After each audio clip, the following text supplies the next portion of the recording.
welcome everyone. Today I'm going to show how to get a refund on DoorDash. To get a refund on DoorDash, what you can do is you can submit a request in the app. You can go to the orders, tap and select the problematic order, tap help or report an issue. Pick the issue category, give specific details and add photos of the food or receipt to speed up your claim and submit the request. Secondly, what you can do is choose your refund method. DoorDash will review your claim. If approved, you can get DoorDash credits or original payment method. It will take 5 to 7 business days to process and appear on your bank statement.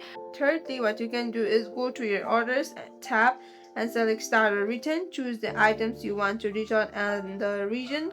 Go to the store's customer service desk. Show the return barcode generated in the app to the associate.